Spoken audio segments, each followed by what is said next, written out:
शताब्दी वो अहम समय था जब भविष्य को नया स्वरूप देने वाली शक्तियों का उदय हो रहा था।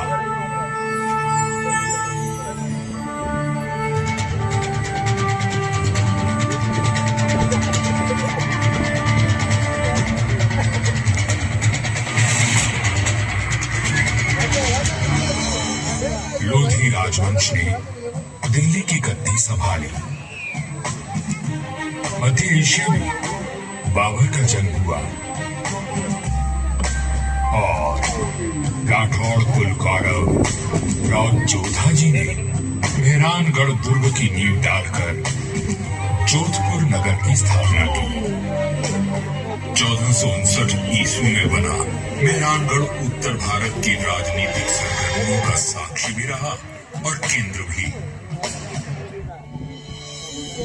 जोधपुर के आकाश में राठौड़ राजवंश का तेजवान सूर्य दमका, जिसका उदय मंडोर में हुआ था। मेहरानगढ़ की उत्तर पश्चिम दिशा में करीब 9 किलोमीटर का फासला तय करेंगे तो मैं अपने बचे हुए अवशेषों के साथ आपका स्वागत करूंगा। मैं किला हूं मंडौर का। मैं इतना प्राचीन हूं कि मुझे किसने बनवाया, कब बनवाया, ये किसी को भी याद नहीं। मंडोर की भूमि से आज भी अतीत के सिक्के, मंदिर के अवशेष, तोरण द्वार, स्तंभ और उत्कृष्ट मूर्तियां प्राप्त होती रहती हैं। मंडोर संग्रहालय में प्राचीन भारत के सभी प्रतीकों को सहेज कर रखा गया है, ठीक वैसे ही जैसे मैंने अपने जीर्ण अवशेषों में अनेकों गाथाएं संभाल रखी हैं। अरावली की पहाड़ियों से घिरा मंडौर नगर मांडव्य ऋषि की तपोभूमि था और इसका प्राचीन नाम मांडव्यपुर था।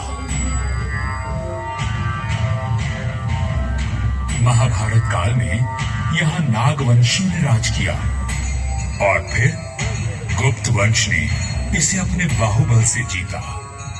चौथी व छठी शताब्दी में हुनों का आगमन हुआ तथा परमारों ने इनके वैभव को बढ़ाया। मारवाड़ का विस्तार सबसे अधिक परमारों की समयावधि में हुआ और उस समय मारवाड़ को नवकोटि मारवाड़ भी कहा जाता था। तो 7वीं शताब्दी में प्रतिहारों ने यहाँ अपना साम्राज्य स्थापित किया और यहाँ के वैभव को बढ़ाया। मेरे साथ चलिए उस बीते हुए काल में जब यह तलवारें खड़कती थी, रणभेरी और नगाड़े कंपायमान होते थे, वीर ओंकार भरते थे और रणबांकुरों के जय घोष से आकाश गूंज उठता था।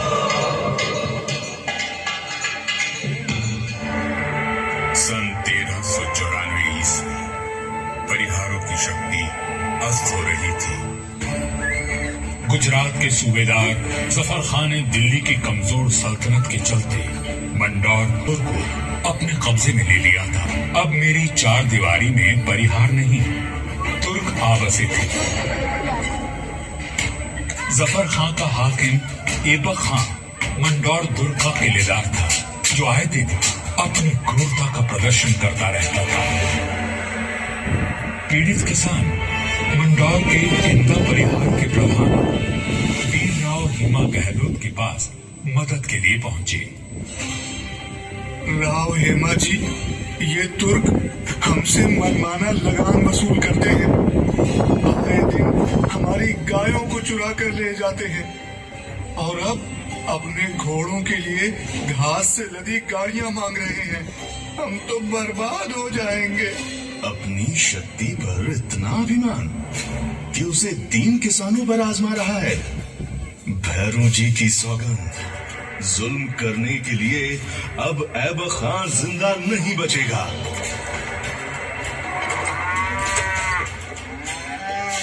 शक्तिशाली शत्रु से लड़ने के लिए बल और बुद्धि से वार करने की योजना बनाई गई। साहस की कई 100 गाड़ियां तैयार की गईं और हर गाड़ी में हथियार लिए योद्धा चुपकर बैठ गए। गाड़ियां जैसे ही किले के भीतर पहुंची, क्षत्रियों ने नारा लगाया, आयो लड़ो फतेह कर दो, आयो लड़ो फतेह कर दो।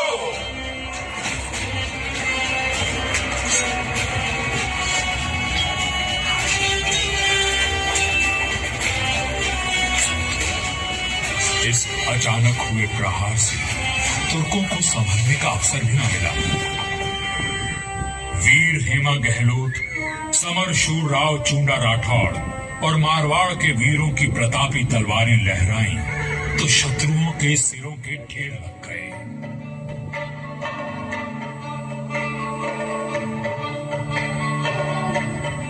इसी जीत की याद में आज भी मंदौर में राव महोत्सव मनाया जाता है।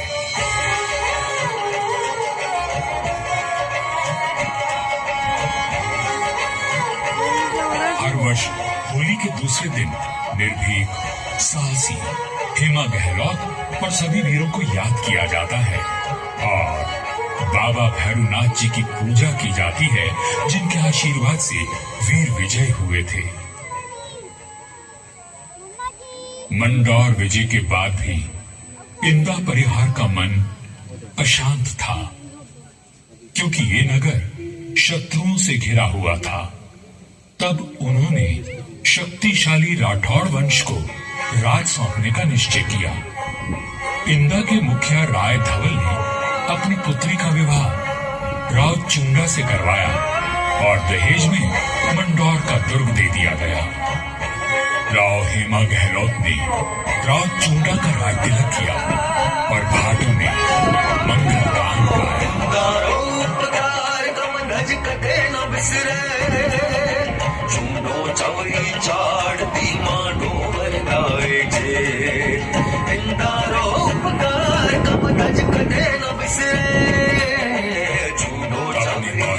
और सामरिक सूझबूझ का परिचय देते हुए राव चुंडा ने अपने साम्राज्य को बढ़ाया और मंदौर को मारवाड़ की राजधानी बनाया।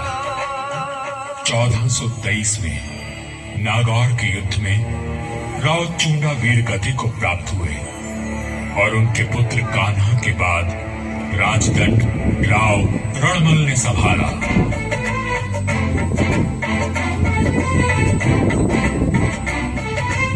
मारवाड़ और मेवाड़ में घनिष्ठ संबंध थे, परंतु मेवाड़ नरेश राणा कुंभा के कान भरने लगे।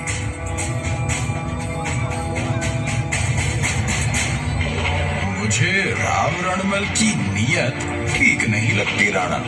वो आपका राज हड़पना चाहता है। वह सिर्फ एक पक्ष को देखते हैं, दूसरे पक्ष से तो उनका कोई मोह नहीं। एक मधुर संबंध में संशय और अविश्वास का विष घोल दिया गया था। 1438 ईस्वी में राव रणमल अपने पुत्र जोधा के साथ चित्तौड़ के दुर्ग में था। रणमल को किसी षड्यंत्र का आभास हुआ और उसने बेटे जोधा को किले से बाहर भेज दिया। पिता की आज्ञा मान जोधा चित्तौड़गढ़ की तलहटी में पहुंचा। तभी एक डोम ने जोधा का ध्यान खींचा, जो एक दोहा गा रहा था।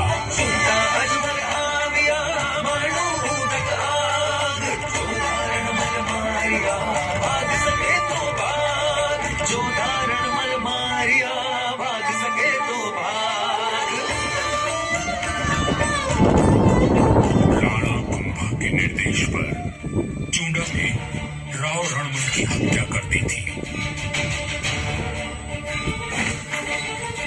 पिता की हत्या का प्रतिशोध लेने की प्रतिज्ञा लेकर युवा जोधा मारवाड़ की ओर बढ़ चला, परंतु चुंडा उसका पीछा करता रहा। वह राणा कुंभा का ताऊ था और मारवाड़ का पुराना बैरी। काल बनकर मेवाड़ की विशाल सेना जोधा के पीछे पड़ी थी और वीरों का वंशज अपने 700 स्वामी भक्त लड़ाकों के साथ उनसे जूझ रहा था। संपत्ति के हर बवंडर को साथ कर जब जोधा मंडोर पहुंचा तो उसके पास केवल 7 सैनिक बचे थे, पर चूंडा यहां भी आ पहुंचा।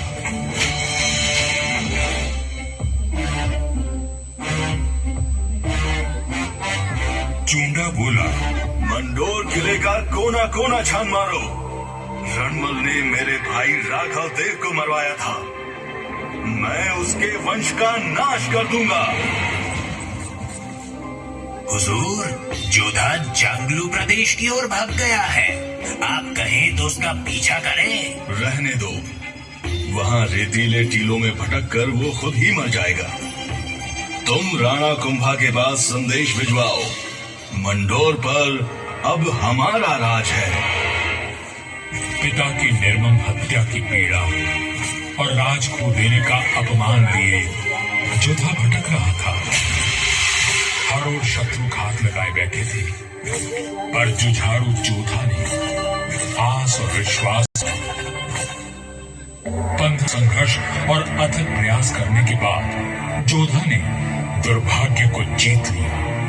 चूंडा की मृत्यु हो चुकी थी और मंडोर को राज जोधा ने फिर से जीत लिया था। समय बदल रहा था और देश पर विदेशी आक्रमणकारियों का संकट घिराया था। ऐसे में एक दूसरे से लड़ने के बजाय मारवाड़ और मेवाड़ ने संधि कर ली।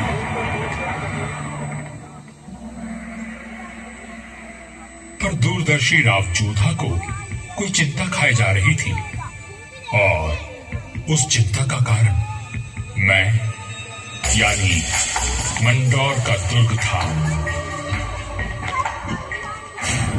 किस सोच में डूबे हैं राव जी?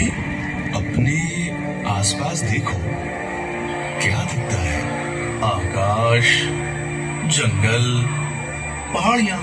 ये पहाड़ियां ही मेरी चिंता है। कई सौ साल पहले ये काफी ऊंची थी और किले तक पहुंचना कठिन था, पर भारी वर्षा और धूल भरी आंधियों ने इनका कद घटा दिया है। राव जोधा की बात पीड़ादायक परंतु सत्य थी। मैं भी अब बूढ़ा और कमजोर हो चला था, सो मेरा त्याग करके मेहरानगढ़ का निर्माण किया गया और ये सही फैसला था।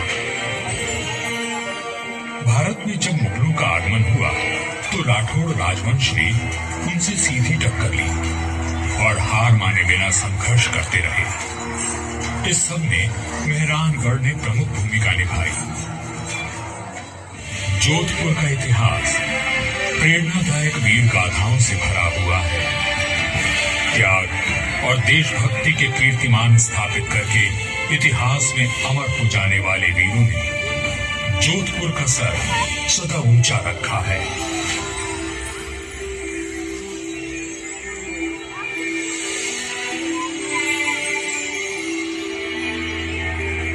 इस धरती पर जन्मे सपूत अपनी भुजाओं में इतना बल रखते थे कि मातृभूमि की रक्षा कर सके, तभी इनकी छत्र छाया में इनकी प्रजा सुखी और समृद्ध हुई।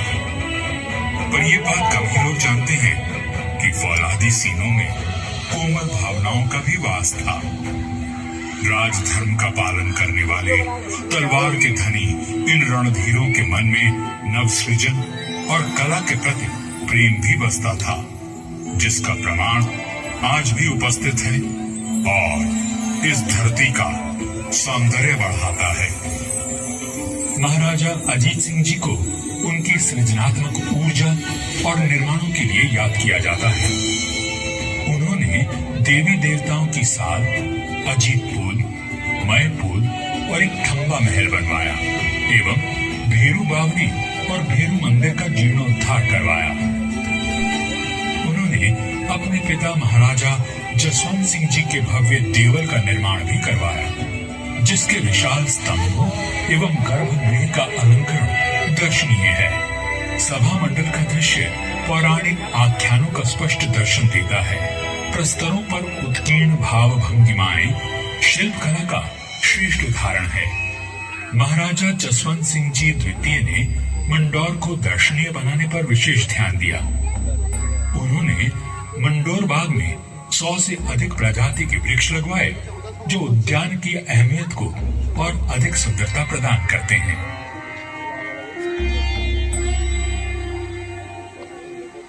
1896 ईस्वी में महाराजा सरदार सिंह जी ने मंडौर के बाग को और संवारा।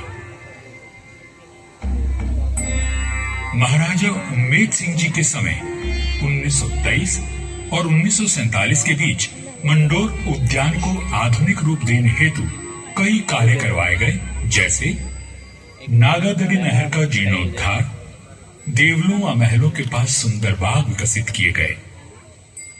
इसके साथ ही 4 दीवारी व दोनों मुख्य द्वारों का निर्माण हुआ। मारवाड़ नरेश राव गंगा राठौर जी ने कहा था, नाम तो गीतड़ा या भीतड़ा सूर्य। युगों तक मनुष्य की ख्याति या तो साहित्य सृजन से अथवा बड़े बड़े निर्माण कार्यों से रहती है। राठौड़ राजवंश अपने पराक्रम और निर्माण के लिए अमर रहेगा। मंदौर में स्थित थड़ों एवं देवलों पर बनी अद्भुत मूर्तियां शिल्पकला की नायाब मिसाल है। मारवाड़ के सर्वाधिक शक्तिशाली नरेश राव मालदेव जी से लेकर महाराजा अजीत सिंह जी के देवल आज भी सुंदर नक्काशी एवं बेजोड़ वास्तुकला की छाप छोड़ते हैं।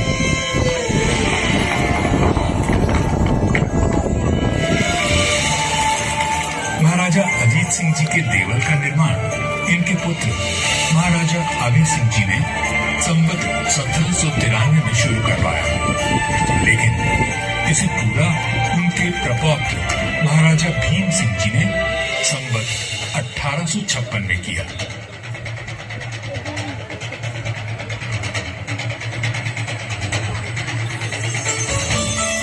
यह राजस्थान के समस्त देवलों में न केवल भव्यतम है, बल्कि अपनी कलात्मकता को सहेजे तत्कालीन शिल्पकला का विलक्षण उदाहरण है। 4 भव्य द्वारों एवं 4 सभा मंडपों से सज्जित यह देवल शैव धर्म की महत्ता को दर्शाता है।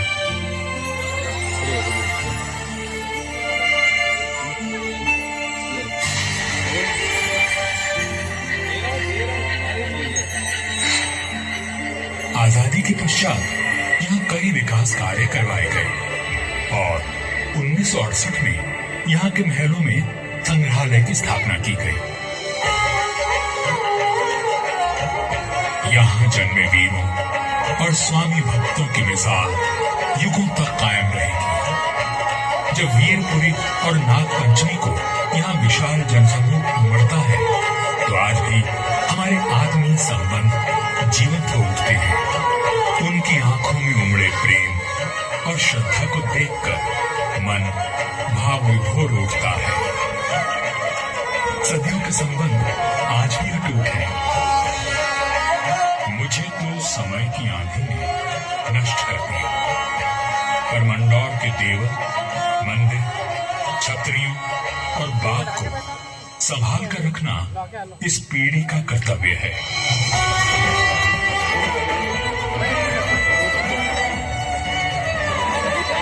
मंदौर दुर्ग है साक्षी, करता गौरव गान, कैसे कैसे वीर हुए थी कैसी उनकी शान।